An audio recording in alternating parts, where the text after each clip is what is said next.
Ladies and gentlemen, good day and welcome to Lemon Tree Hotels Limited earnings conference call. As a reminder, all participant lines will be in the listen-only mode, and there will be an opportunity for you to ask questions after the presentation concludes. Should you need assistance during the conference call, please signal an operator by pressing star then 0 on your touchtone phone. Please note that this conference is being recorded. I now hand the conference over to Mr. Anup Pujari from CDR India. Thank you, and over to you, sir. Thank you. Good afternoon, everyone, and thank you for joining us on Lemon Tree Hotels Q2 and H1 FY22 earnings conference call. We have with us today Mr. Patanjali Keswani, Chairman and Managing Director, Mr. Ratan Keswani, Deputy Managing Director, Mr. Kapil Sharma, Chief Financial Officer, and Mr. Vikramjit Singh, President of the company. We will begin the call with brief opening remarks from the management, following which we'll have a forum open for an interactive question and answer session. Before we start, I would like to point out that some statements made in today's call may be forward-looking in nature, and a disclaimer to this effect has been included in the results presentation that was shared with you earlier. I will now request Mr. Keswani to make his opening remarks. Thank you, Anu. Good afternoon, everyone, and thank you for joining us on the call. I hope you and your close ones are keeping safe and healthy. I'll be covering the quarterly business highlights and the financial performance for the quarter and the half year ended September 30th, 21, post which we'll open the forum for your questions and suggestions. We saw a significant recovery in performance against the previous quarter due to an improvement in demand. The gradual easing of lockdown restrictions, improved vaccination coverage, a growing sense of normalcy in the domestic market has led to improved confidence and therefore bookings, which has improved week on week since the start of Q2 FY22. Overall, our occupancy on full inventory improved from 30% in Q1 this year to 51% in the second quarter. Our room rates too witnessed a growth of 28.2% from 2362 in Q1 to 3028 in Q2 this year. Going forward with the continued improvement in demand, our focus will be on increasing our room rates over the next 2 quarters. Overall, during this quarter, our net EBITDA grew by 1,647% to rupees 35.8 crores in Q2 from 2 crores in Q1. Our EBITDA margins expanded by 3159 BPS from 36 to 36.2% in this quarter from 4.6% in the previous quarter. Regarding growth, I'm pleased to share that we commissioned 3 new hotels under management contracts during this quarter. These include our entry into Coorg with 63 rooms, and it's our first managed resort under the brand Aurika. Our first franchise property under the Keys Prima flag in Dehradun, which is 40 rooms, and a Red Fox Hotel in Neelkant, which is 80 rooms. These hotels are in sync with our strategy to go asset light by expanding the managed hotels vertical and leveraging our brand. Since the beginning of the pandemic, we have operationalized 10 hotels, which have added more than 700 rooms to our portfolio. Our current operational inventory as of 21st October 2021 comprises of 87 hotels and about 8,500 rooms, of which 4,517 are owned, 675 leased, and 3,305 managed. Over the last 2 quarters, we have also focused on various ESG-related initiatives to build a responsible hotel company with a business model that strikes the right balance between financial outcomes and running our operations in a diverse, inclusive, and environmentally friendly manner.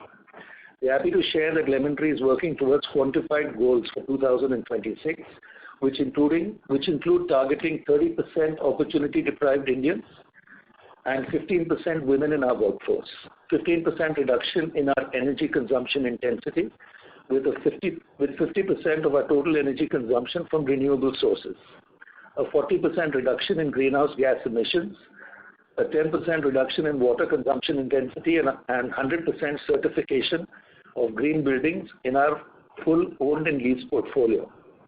Energy, water, and GHG targets are vis-a-vis baseline year 2019.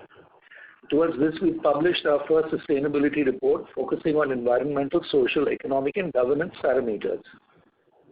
This has been prepared in accordance with global reporting standards and is uploaded on our website. Going forward, our endeavor will be to focus on enhancing our ESG systems and disclosures. Now, from a demand perspective, we have seen a very strong uptick in consumption on the retail and leisure front, which continues to strengthen on a month-over-month basis. With some offices reopening, we are also seeing steady recovery in business travel. As we look ahead, improving macros and the upcoming festive and wedding season, we believe should further support this traction. Overall, in a normalized macro environment, we are very confident of reporting robust and sustainable performance in the quarters ahead. On that note, I come to the end of our opening remarks and would now like to ask the moderator to open the line for Q&A. Thank you very much. We will now begin the question and answer session. Any who wishes to ask a question may press star and 1 on the touchtone telephone. If you wish to remove yourself from the question queue, you may press star and 2. Participants are requested to use handsets while asking a question. Anyone who would like to ask a question, please press star and 1 at this time. The first question is from the line of Amandeep Singh from Ambit Capital. Please go ahead. Thanks for the opportunity. Firstly, why is the recovery for hotels ex-Keys has been well across occupancy and profitability? We note that Keys portfolio continues to struggle on a relative basis. So consequently, can you help us with your thoughts here, and by when do you expect Keys to turn around, assuming that things would continue to improve here on?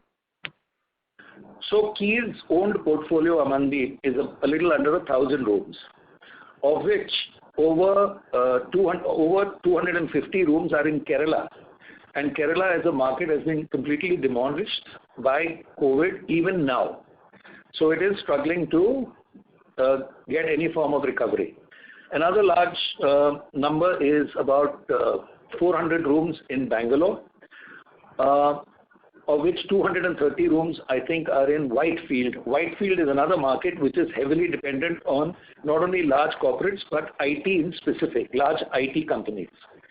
So this large chunk of inventory, 250 rooms in Kerala, 230 rooms in Whitefield have been struggling to perform. So if you notice, even in our city-wise performance, when we mention Bangalore, you'll see Bangalore has still not recovered to the levels others have. And we are seeing this recovery for these two markets only happening from Q4 this year. Sure, sir. And just continuing on that, on micro markets, we note that Gurugram and Bangalore continue to struggle because of exposure to business travel. And on the last call, remember you indicated that large corporate are expected to travel, say, in September, October. And also on ground, what we are understanding is that the MICE in these markets is picking up with increasing staycation. So are you at least seeing the improvement here on? Can you just give a couple of comments on that for these two markets specifically? So I am seeing a bigger improvement currently in Gurgaon, where the mix is less IT dependent. In Bangalore, the mix is heavily IT dependent. So, typically, say in Gurgaon, 25% of our business or 30% of our business comes from IT. In Bangalore, it's closer to 50%. So specifically, this segment has been heavily affected. The second segment which has been heavily affected is large corporates. So large corporates are still, well, if you read the papers, most of them are announcing that they will start post-Diwali. Half are announcing post-Diwali start, and the other half post-January. So we reckon that, when later I will talk to you about our segments pre-COVID and post-COVID, and you will understand on an all-India basis some very interesting trends are emerging. So since you asked this question, I will expand it into an all-India perspective. If you look at pre-COVID, which is specifically January and February 2020, our retail demand was 1,200 rooms per day. Today, it is, in Q2, it hit 1,500. In Q3, it is now trending towards 1,800. So you can see an enormous improvement in retail. In fact, retail today, compared to pre-COVID, is 45% to 50% over what it was pre-COVID. Then we have COVID-related business, which was obviously zero pre-COVID. In Q2, it is 180 rooms a day. In Q3, now it looks to be less than half. when you look at corporates, and I'm including large and small, micro, medium, all of them, they used to account for about 1,500 rooms pre-COVID. In Q2, it was 650. Right now, it is trending at 800. Travel trade, which is large blocks, conferences, and so on, which was 350 rooms pre-COVID, was 150 in Q2 and is now 260. Others, which include airlines and so on and so forth, was 150 pre-COVID, was 75 in Q2 and is now over 100. So if I summarize, our total demand pre-COVID was about 3,200 rooms a day, dropped to 2,650 in Q2, and is now over 3,000 rooms a day. So there is a clear pickup. As far as ARR goes, pre-COVID, our ARR was about 4,800 rupees. In Q2, it was about 3,000. Today, we are trending towards 3,600. So really, what I see happen is this too, that is Q3 will be a transit month, and I think you will see a very clear recovery and some stabilization by Q4, which should then continue into the next financial year. Sure, sir. That's really helpful. Thanks for the detailed explanation. And so lastly, if I could squeeze in one more. So remember during the last call, you mentioned about a couple of firms evaluating distressed opportunity where you would be looking forward to brand and manage those inventory. So any update over there? Plenty of stuff happening, but I don't want to give an update till I give an update to our board. So if you will forgive me, Amandeep, you will have to wait for a couple of months. Sure, sir. Sure. Thank you, and all the best. I'll come back. Thank you. Thank you. Thank you. The next question is from the line of Adhidev Chattopadhyay from ICICI Securities. Please go ahead. Yeah, thanks for the opportunity. So the first question is on our margins. So we have recovered to, I think, mid-30s and plus in this quarter. So with demand normalizing, so by when do you think you'll see the full impact of the cost reductions we have taken? And once revenues do recover to pre-COVID levels, possibly sometime, I don't know, by fourth quarter or early next year, where do you think the EBITDA margins should settle at? Thank you. Okay, again, I want to avoid giving forward-looking statements, so I'll go back for a moment. Pre-COVID, we had stabilized in the 3 months of December, January, and February 2020. Our average income every day was about 2.4 crores a day. Our PBT was happening at 2 crores. So basically, every day we were making 40 lakhs PBT. Cash break-even, including interest, was at 1.8 crores, and cash plus repayment of principal was 2 crores. So interestingly, our cash break-even, including repayment of principal and PBT, were about the same at 2 crores. So this is pre-COVID, when we were doing 2.4 crores a day. Now in Q2, we've done a little over 1 crore a day. Our PBT break-even in Q2 would have occurred at 1.45 odd crores a day, which is a drop of 55 lakhs from pre-COVID. Our cash break-even, which is where the EBITDA margin expansion would happen, would have occurred at 1.15 crores a day. And our cash plus repayment break-even would have occurred at 1.4. Now, how is this changing? So, the Q3 expectation is that our PBT will occur at 1.6 crores, cash break-even at 1.25, and cash plus repayment at 1.5. Our expectation is this will more or less remain constant when it's fully stable.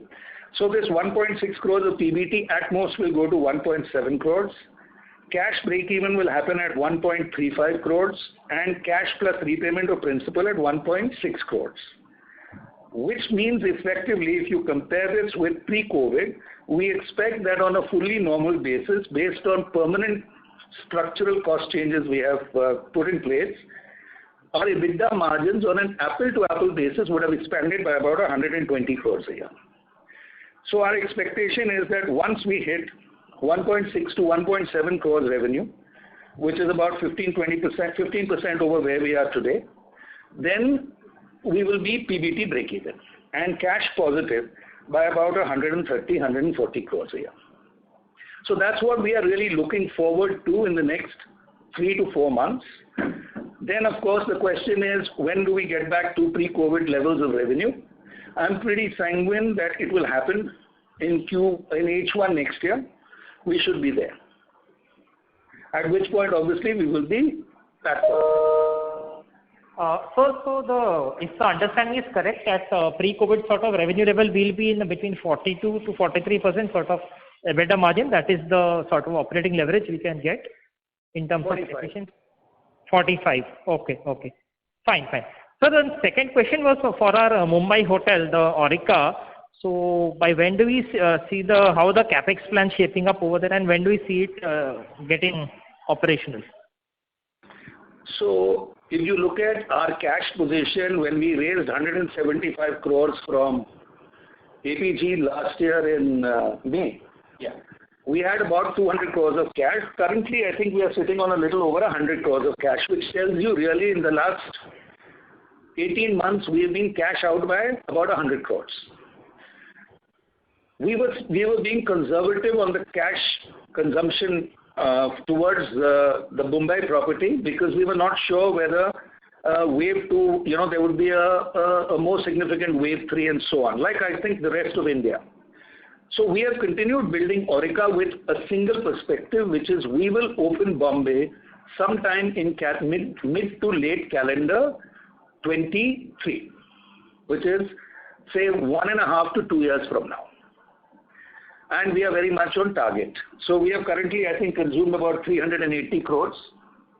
And we were going slow on right now our cash consumption is not significant because it is still building a shell. Our significant cash consumption should happen by about June next year when we start finishing the hotel, at which stage we are fairly confident that we will have sufficient positive cash flows beyond debt servicing to fund another 200 to 300 crores for this hotel. So going forward, acceleration will happen. First level in Q4, second level by June next year, and our intent is that somewhere between, let's take a month to open this hotel plus minus 1 or 2 months in 2023. Okay, sure. So that was very helpful. Yeah, and all the best. Thank you. Thank you. Thank you. The next question is from the line of Nihal Jham from Edelweiss. Please go ahead. Yes, thank you so much and good afternoon to the management. So one thing you alluded in your opening remarks is obviously in terms of the expectation that rates start improving in the current quarter, and you obviously segregated the demand also as per the various segments. Would it be right to say that the key driver or the key variable here would be that corporate demand comes back and that potentially becomes the trigger to rate improvement and the base occupancy? Is that the right way to think about how things will pan out, or there are some other levers you want to highlight? See, the way to see it is to look at aggregate demand. Right now, corporate demand is north of 50% of pre-COVID. As I said, it was 1,500, today it is running at 800. We are expecting after Diwali, it will start hitting 900 to 1,000, and we expect that by Q4, it will cross 1,200. If that occurs, then we will be at a point where there will be a very significant change in our retail rates. And yes, that will, because rates change when aggregate demand, not segment demand picks up. So, as I mentioned, our current run rate is we are 20% in ARR over Q2. And I expect this will just continue to increase. And in my opening remarks, yes, you're right, I mentioned our main focus will be increasing ARRs, targeting pre-COVID levels within the next 6 to 9 months, which was about 4,800 rupees. Understood. So, so the other question is obviously just to step back. Pre-COVID, one thing or an aspect of Lemon Tree was that there was a significant focus, at least in terms of having our own inventory, in terms of obviously how cycle play out. Now, while it's obviously still long way ahead to the cycle recovery, but we do notice that there has been a strong traction in the management contract side in terms of how many rooms they are adding. Also, I think a reflection of the brand, how it has turned out. But just as the cycle turns and things improve, do we see that Lemon Tree will go back to the aggression of adding own rooms, or there is a potential possibility in the future that MC will be the key driver and after that actually the own room expansion will be calibrated? See, as far as possible, we will try and sweat our assets. So just since you raised this point, let me give you an interesting statistic. Of the 5,200 rooms that we currently own, 65% is what we call old inventory, which is pre 3 years. Right. That accounted for only 50% of the capital deployed. Okay, so we built these first 3,400 odd rooms at 50 lakhs a key. Yes. The next 1/3 of the inventory was built at close to double that price. Okay, so here's the funny thing. 2/3 of our inventory is old, which was at 50 lakhs a key. 1/3 of that inventory is new, which was at 1 crore a key. So in the total deployment of capital, it's skewed towards new hotels because the replacement cost is really shooting through the roof. Cement, steel, name it, everything is going up. So clearly we are now at that inflection point because unlike I think most other hotel companies in India, we were in the midst of a very large capex cycle in the last 4 years. And it was unfortunate that COVID hit just when we were starting to hit 2.5 crores a day. My expectation is that it will become increasingly unviable to build new supply in India at the current investment versus the current returns. So that will be a perfect opportunity for us actually to cream our existing supply, own supply, rather than build new supply. The only way we would look at new supply would be asset light or in partnership with distressed funds where we would put in no capital as far as possible. Sure. Just a related question. So currently you're saying the replacement cost of say the mid-scale category, to say earlier 50 lakhs is now shot up to 70-75 lakhs on average. No, 1 crore. 1 crore. That's sure. Perfect. So that will be it from my side. I'll come back in the queue for the question.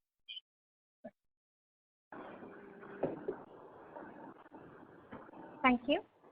The next question is from the line of Kunal Lakhan from CLSA. Please go ahead. Yeah, hi, thanks for taking my question.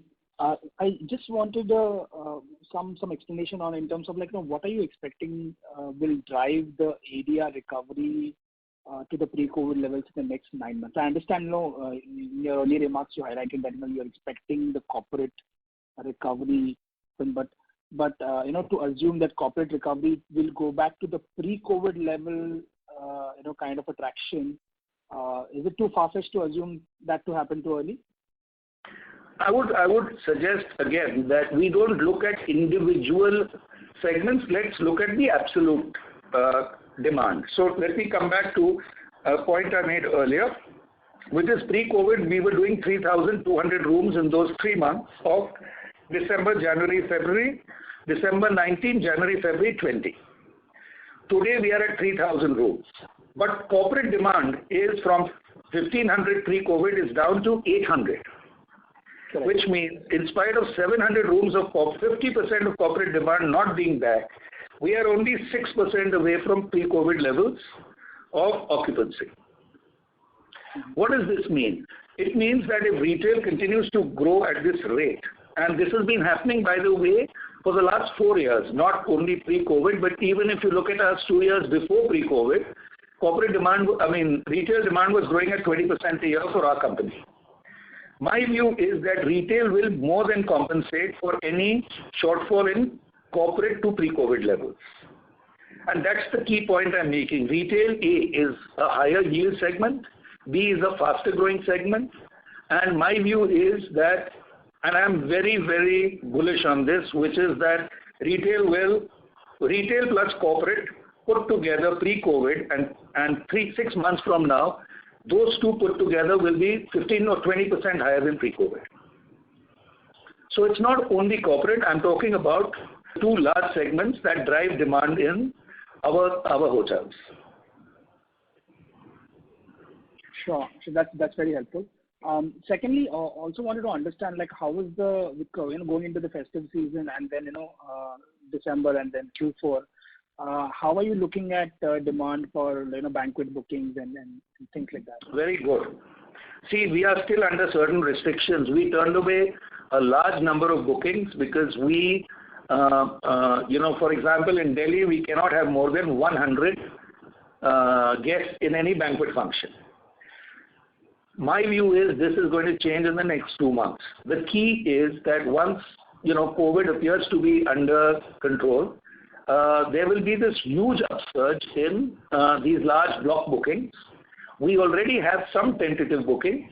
There are some nice, what are called Shaya dates. So we have weddings. We have, I think, 2 or 3 weddings booked this coming month in Udaipur, which are buyouts, which means it's 1 crore per wedding. My view is that this too will really take off in Q4. Because we are at that stage where, there is still a question. Today I read in the papers there is some further variant of Delta. It's being monitored. So I would not like to comment for the next 2 months. But assuming that this continues, what is happening, then I'm pretty sure Q4 will be a very, very, very strong month. Much stronger than Q4 pre-COVID. Sure. And one last question, actually a data point, just reconfirming what you said earlier. So you said that, once we reach steady state, the EBITDA margins would be 45%, and based on that, our cash plus principal break-even would be about 1.6 crore per day. No, PBT break-even would be 1.7 crores a day.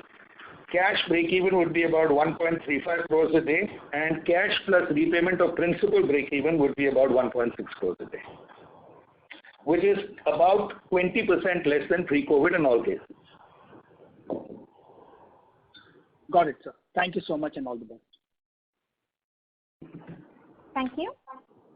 Ladies and gentlemen, you may press star and 1 to ask a question at this time. The next question is from the line of Sumant Kumar from Motilal Oswal. Please go ahead. Yeah, hi sir. My question, my observation from your PPT, the lower brand like Red Fox and Keys occupancy recovery compared to Q2 FY21 compared to previous year. So this quarter we have seen a significant YY improvement in the premium category, particularly you have Aurika and Lemon Tree compared to Red Fox and Keys. So what was the key reason, number 1? Number 2, is there any, because of the ARR lower compared to your, or a similar kind of ARR you have, say Lemon Tree hotels and premium, that was the key reason, or any other reason for higher occupancy of Lemon Tree Premier? The way to look at it, Sumant, is by region, by location, by micro market. Whether it's a Red Fox or a Lemon Tree or an Aurika, if it is in a market which is struggling, it will have a lower increase, and if it's in a good market, it will have a higher increase. Just look at it from that. So it's not brand dependent, it is market dependent. So if you, let me give you an analogy. If you talk to, 3 airline companies, maybe all of them are operating Delhi, Calcutta, and there the share, the rate, the price increase may be only 5%, irrespective of whether it's low cost or full fare, whereas Delhi, Bombay may go at 30%. So it's market driven, demand driven, rather than brand or segment driven. Okay. Now talking about, you were talking about retail participation or retail mix for Lemon Tree is going to be a 15-20% higher than pre-pandemic level. So how sustainable is this mix when you talk about, we have seen the pre-pandemic also, our retail mix was increasing particularly. So going forward, what new trend you are looking for and what the customer mix is going to change for entire industry and for Lemon Tree? See, it's interesting you're asking this. So we are finding that the average age of our retail customer is coming down. Number 1. Number 2, it's a catch-up. So if retail was growing at 15% or 20% a year pre-pandemic, it slowed down obviously in the 1 year till the end of the second wave, and then it just ramped up. So if you look at retail as a number, in pre-COVID it was 1,200 rooms, and no doubt if you go 4-5 years back, it might have been 400-500 rooms a day. That jumped to 12, but in Q2 that went up by 25% from pre-COVID, which means it really went up maybe 300% from or 400% from during COVID, because that was the time it really slowed down. So I'm trying to give you a flavor of what's happening. I'm saying that retail, which includes both business, leisure, staycations, you name it, went from 1,200 pre-COVID to 1,500 in Q2 and is now trending towards 1,800. So it's nearly a 50% or a 50% hike from pre-COVID. So what is the mix currently, the retail and corporate and others? See, there are a bunch of, a lot of gig economy, individual traveling, there's staycation, there's leisure. So I don't offhand have the breakdown, but the majority is individuals who are traveling, and paying themselves. So in Q1, I think you talked about 40% retail customer. Yeah, but Q1 was an absurd time to compare because, that was in the middle of the second wave. So Q1, I think, has to be treated as an aberration, not as a comparison. I would much prefer that we look at Q2, Q3, and now going forward Q4 from pre-COVID to now, the catch-up. So do you think the kind of growth we have seen in retail participation and higher growth, you were talking about the 20-25% kind of growth, and pre-pandemic you were talking about the 20% mix is going to increase, or 20% growth will be there. So do you think the moderation in in a year when the overall outbound is going to start, so in that case retail mix, what we are seeing in this scenario, or maybe in FY22, is going to moderate from the current mix? See, what will happen is, I suspect that the next financial year will be a hockey stick year for hotels. And there will be, right now you're seeing a V-shaped recovery, but a V-shaped recovery from a very low base. This recovery will be from a medium to a high base. When that happens, prices will go up suddenly, and a lot of customers who were earlier staying in 3-star hotels who are currently staying in 4-star or 5-star hotels will shift down. Similarly, customers who were earlier staying in 1-star, 2-star hotels or guest houses who are now staying in a Red Fox or a relatively low-priced Lemon Tree will shift down. So there will be this price-based shift in demand, and we will get business from guys who have traded up, and people a level below us will get business from customers who were their customers who traded up to us today. But all will do pricing in such a way so as not to disturb the occupancy. So it's not that we will suddenly double our average rate and lose half our customers. This will happen, maybe a 20% increase in retail demand. Pricing will happen, which will lead to a 10-15% fall in demand. But ultimately, the intention will be to maximize revenue. Okay. Thank you so much.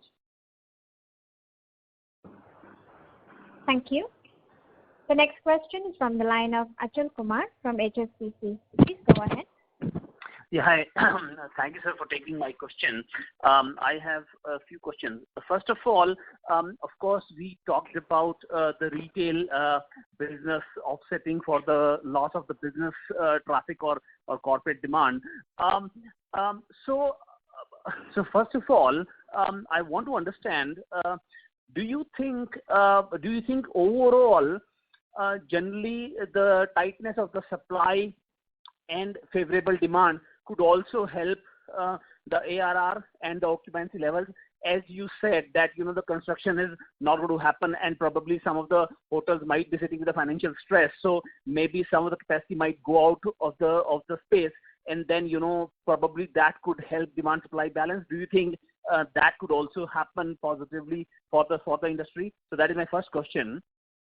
Secondly, in terms of the corporate demand, when you say you have already reached 50% of the corporate demand, although if we talk to airlines, usually the feedback is that the corporate demand has started to pick up, but it's very, very low.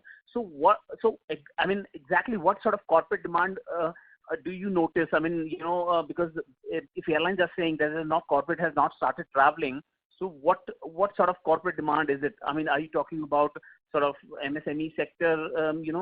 So what exactly are you talking about?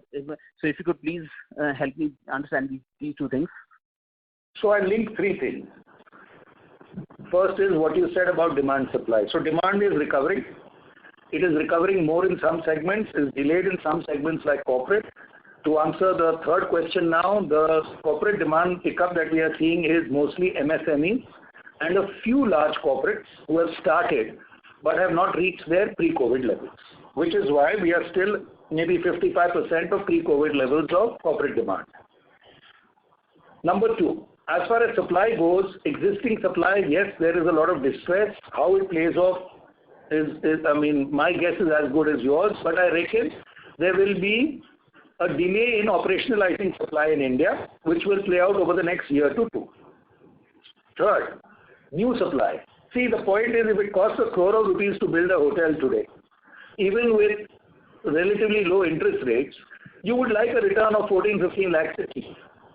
If you're not going to get that, you're not going to build a hotel. So till demand and average rates catch up, that you can generate EBITDA per room of 14 lakhs or so, nobody is going to build new hotels at 1 crore a room. So that's it's a question that answers itself. Therefore, I do see demand, supply constrained for the next 3 to 4 years. Now, when we come back to 14, 15, 16 lakhs a key, then yes, a whole bunch of new supply will be planned, but again, it will take another 4 years to come back. So it's a classic commodity cycle perspective that you have to apply from the real estate side.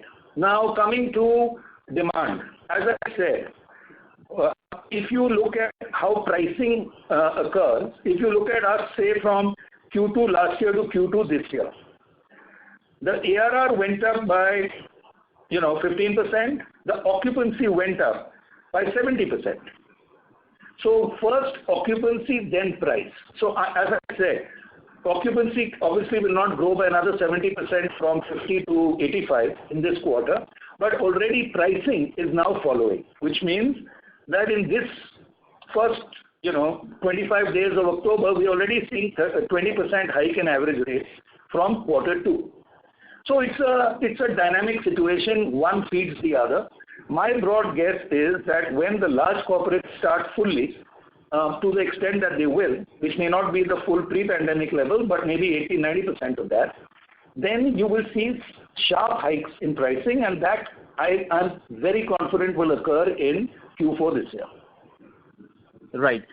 But then following on the distress point, so if there are a lot of assets or there is a lot of distress in the market, do you think that could open up an opportunity for you to grab properties on the management contract at much reasonable price? I mean, do you see that? I mean, because if there is so much of distress, I think the players with the strong financial muscles like you could actually get an opportunity to grab the assets at the right price. So that is on that also. If I would appreciate your comment.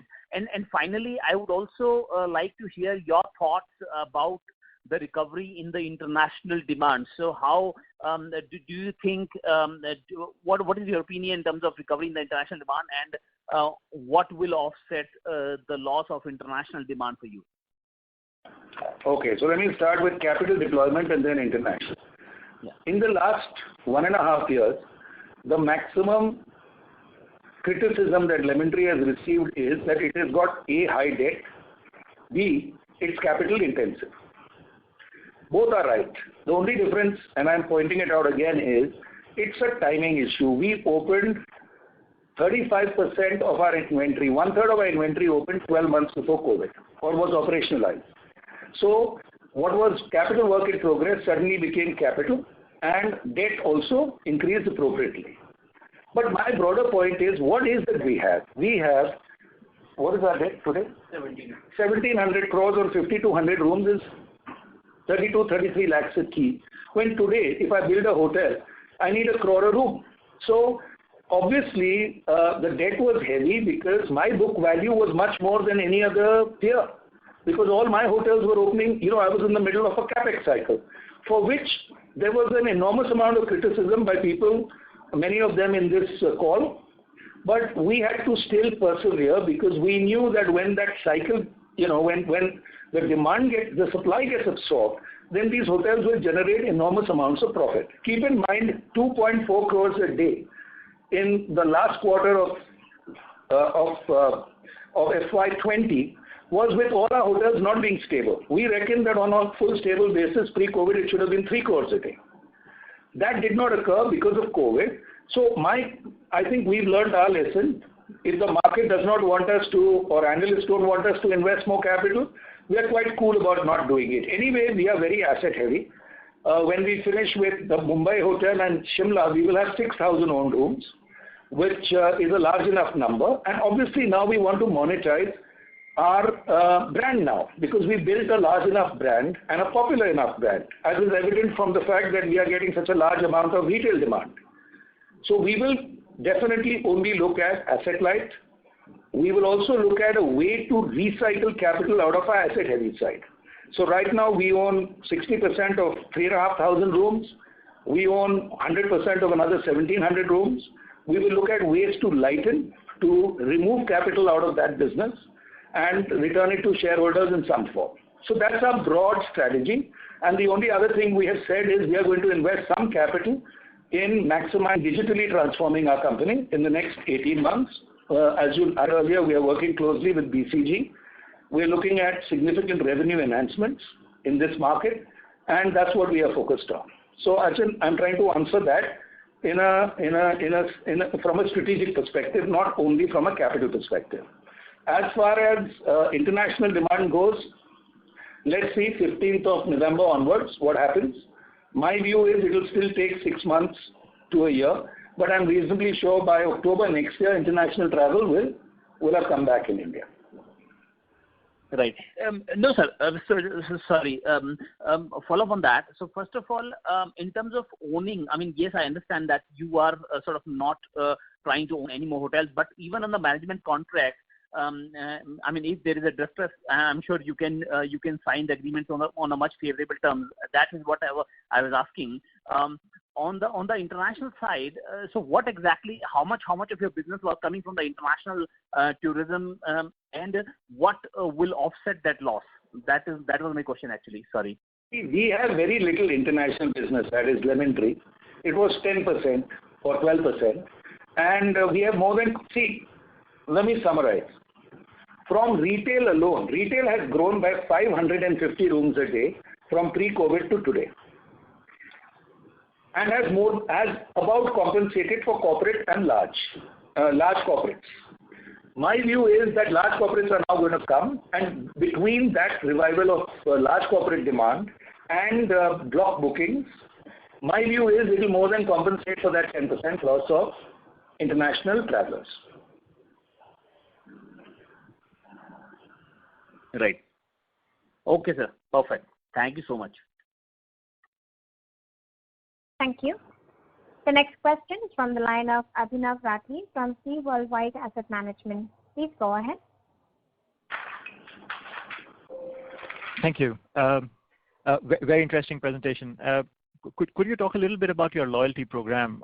I know you had amassed a large base in a very short span of time, and has that loyalty program actually been loyal during the pandemic with this sharp growth in retail that you have seen? What percentage of these retail guests are your loyalty members? About 30% are our loyalty members. We have, frankly, Abhinav, we have slowed down our investments because the kind of customers we had from COVID wave 1 to COVID wave 2, those 15 months, many of them, as you know, were not our regular customers, because in those periods there were very large amounts of healthcare professionals, quarantine guests, and so on and so forth. So we have about a month ago revived our investments in loyalty program, and it's very much a part of the BCG assignment, and it's actually an aggregate of A, loyalty, B, revenue management, which is bionic based rather than forecasting based, and all of it is actually part of one single assignment. And I think you will start seeing the results very shortly. In another 2 to 3 months, you will start seeing the aggregate of this playing out. So I'd be very happy if you're ever in Delhi, pop by, I'll explain it to you. I know you're an investor in our company. but difficult for me to explain right now because it's such an interesting assignment that when you come there, I can actually show it to you what is happening. Sure, I look forward to that. Now that you're also sort of alluding to a very strong recovery by Q4, and you had very impressively, cut down your cost last year.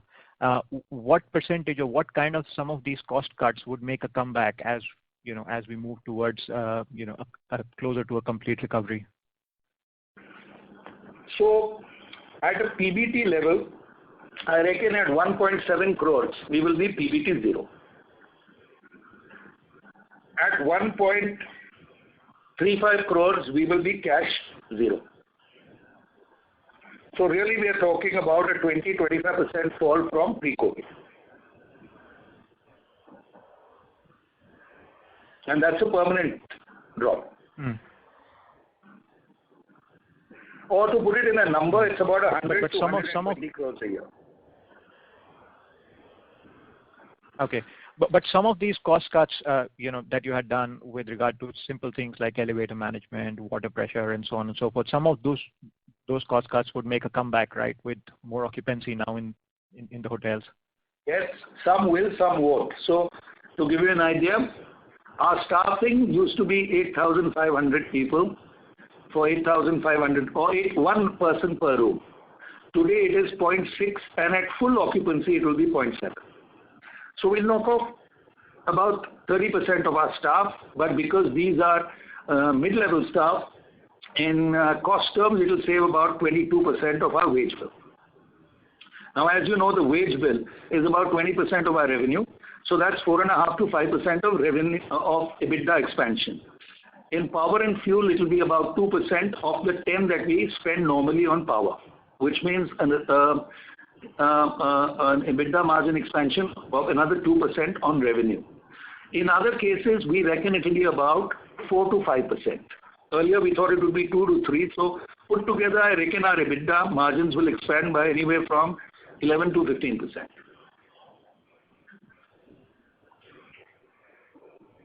Great. That's very interesting. Thank you so much and wish you all the best. Thank you. Sorry, thank you. The next question is from the line of Nihal Jham from Edelweiss. Please go ahead. Yes, thank you so much. Sir, I just had one clarification. When you speak of retail, what exactly is the nature of that demand? As I would understand, it would mainly be leisure or staycation travelers, or are you including your MSME corporates also as a part of that segment? So when we said that, the question is who is booking through what? So when we say in Q2, retail was 1,500 rooms a day and corporate was 650. Some of that corporate would be via the retail. Now the question is, what are you defining as? What about a small company of 4 people who book us from Changat and book through our website or through our call center or through an online travel agent? It is impossible for us then we will treat them as a part of retail. So corporates are corporate rates. Those companies we have given corporate rates to, whether they are large or small, and that's why I can say it's the small corporates that account for 80-90% of these 650 rooms a day. Then there are even smaller, maybe individuals who are self-employed, who come part of the gig economy. They come here and they stay with us, but they book as retail customers, which is why retail is a mix of every segment. Understood. And just if there is any sense that out of this 1,500 you're currently doing and it's going to 1,800, what would we say the nature of pure leisure or say staycation, which maybe potentially is the kind of demand that may not sustain in the future, just if that's the right way to think of it? Okay, so let me go back for a moment. What is our leisure portfolio in terms of the owned assets? So if I look at pure leisure, it is about 8% of our portfolio, about 400 odd rooms out of these 5,200 rooms. But then there are other hotels where we have leisure visitors, but those hotels are not leisure hotels, like Delhi. For example, in Delhi at any given time there will be 40, 50, 60 people staying here who would be coming for leisure reasons, but are not coming to a leisure destination. Similarly, Bombay, similarly places across India. So our broad guess is that our leisure travel today may be, including staycations, maybe 15-18% of our total demand.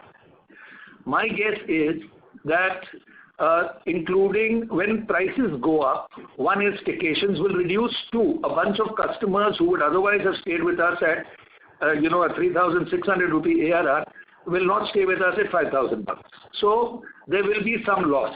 But what I'm trying to say is this is very dynamic and this is revenue management, which means we increase our prices just enough not to affect demand rather than increase prices and have a significant loss of demand. So we will look at maximizing RevPAR.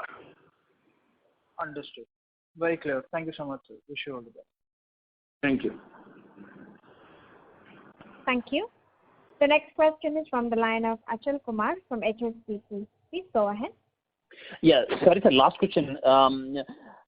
So in case now the hybrid working is being promoted by the companies and the people have started combining combining work with leisure. So previously I understand that you said that during the last call that the average stay length has increased because the people have started combining work with leisure. So they stay with the hotel, so they work for 2 days and enjoy leisure for 3 days, so something like that. So now how do you see, do you see the average length of the stay is going down as the things are opening up, or how do you see this, average length of the stay is changing?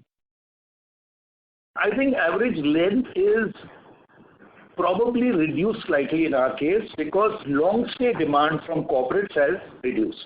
So I'm sorry, I don't have a figure right now as to what is the average length of stay in Lemon Tree, but it may be 0.2, 0.3 less than what it was earlier. So if earlier it was 2.7, 2.8, I reckon it will be in the early 2s now, 2.2, 2.3. IT hiring was the big long stay. Yeah, so hiring for us in Bangalore and in Hyderabad and in Gurgaon used to typically be 200 to 300 rooms for the months of summer. That didn't occur this summer. But next summer we are told it's coming back. So then length of stay goes up because it's weighted because, something like 6% of our demand and the average length of stay is 100 rooms, 100 nights. But broadly, I think leisure travel is happening. There are people who come for work and then hang on for a day or two more because they just want to get out of their homes. But I would like to actually be very specific here. I am not sure this is a long-term trend. I am reasonably sure that if large corporates were 20% of our business pre-COVID, well, I reckon they'll drop to 13-14% post-COVID. One is because we'll take our prices up and they may not want us at those higher prices. And number two is because of work from home or flexi timings and so on.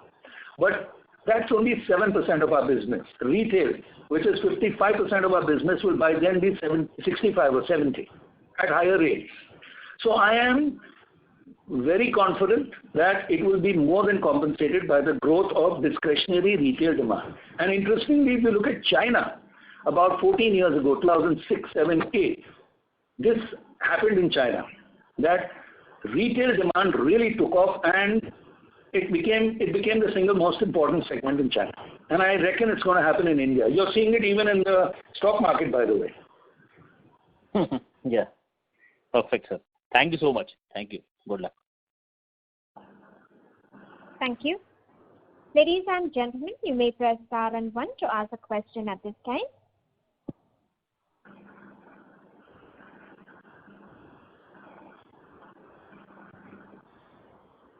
Anyone who would like to ask a question, you may press star followed by 1.